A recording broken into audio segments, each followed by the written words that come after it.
Habermas, Goffman, dan tindakan komunikatif, implikasi untuk praktek profesional.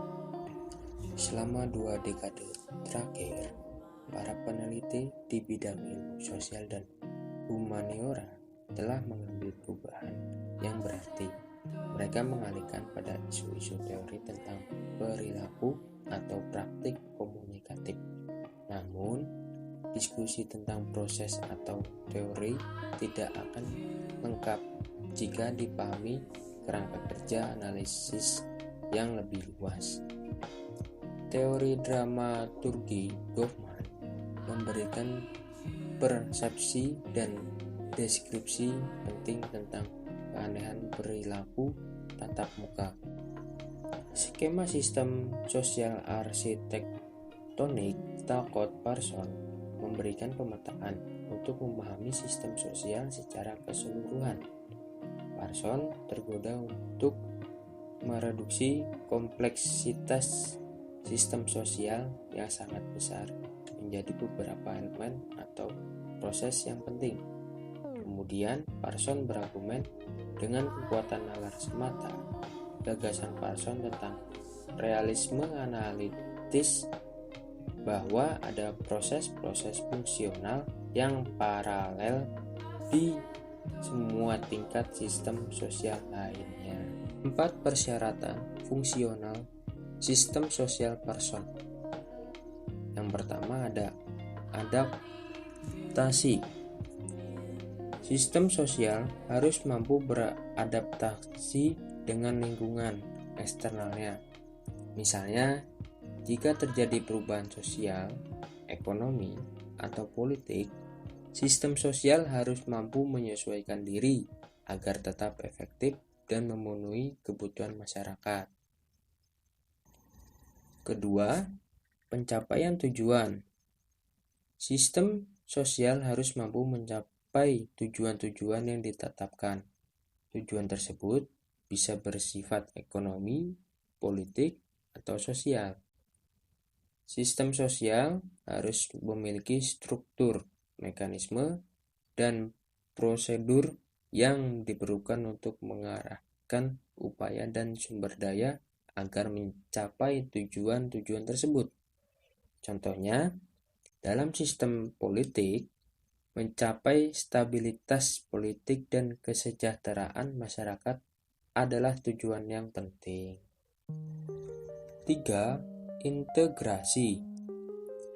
Sistem sosial harus mampu memelihara integrasi internal antara anggota-anggotanya.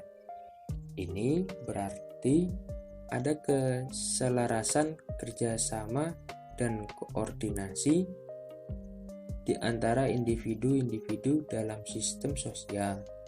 Sistem sosial harus memiliki nilai-nilai bersama, norma-norma yang diakui, dan mekanisme sosial untuk mengelola perbedaan dan konflik, sehingga terjaga kohesi dan stabilitas sosial. 4. Peralihan pola laten. Sistem sosial harus mampu menginternalisasi nilai-nilai dan norma-norma yang dianggap penting oleh masyarakatnya. Dengan demikian, sistem sosial berperan dalam memelihara keteraturan sosial dan mempromosikan kesesuaian individu dengan tuntunan dan harapan masyarakat. Meskipun Parsons berusaha untuk menjelaskan proses mikrososial melalui skema agilnya, sebagian besar peneliti belum menggunakan skema tersebut dalam analisis mereka. Skema Parsons dianggap terlalu abstrak dan tidak dapat diterima secara khusus untuk pengujian empiris.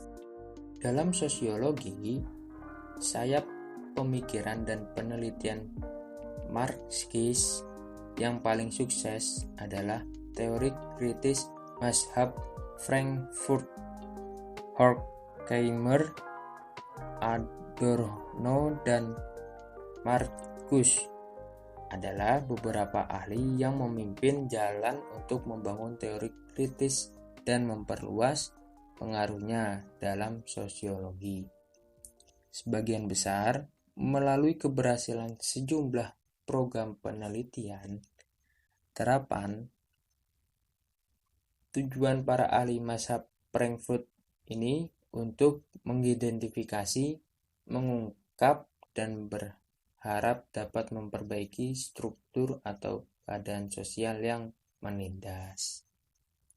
Tindakan komunikatif dalam konteks organisasi.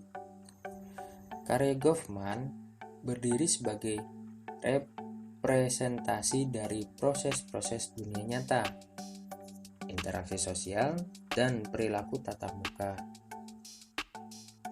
Jika kita ingin membandingkan teori sistem person dengan karya Goffman tentang proses mikrokomunikasi, bisa jadi teori Habermas tentang tindakan komunikatif dapat berfungsi dengan baik karena telah mengutip hal-hal penting dalam aspek skema person. Teori tindakan komunikatif Habermas dapat dianggap sebagai teori meso yang menyediakan hubungan dari ranah analisis makro atau sistem ke ranah analisis mikro dunia kehidupan. Teori meso Haus, Rousseau, dan Thomas Hans tentang perilaku organisasi meskipun tidak berasal dari Habermas, namun memiliki kedekatan dengan program Habermas, seperti kritik mereka terhadap teori-teori psikologi umum yang ada di bidang perilaku organisasi, yang cenderung bebas konteks dan jarang mempertimbangkan variasi makro atau struktural. Habermas mengakui bahwa di dalam organisasi formal, sejumlah interaksi rutin antara anggota organisasi terhubung melalui mekanisme saling pengertian, yaitu pada tingkat tertentu. Tindakan komunikatif terjamin atau setidaknya dimungkinkan di antara para aktor organisasi ini.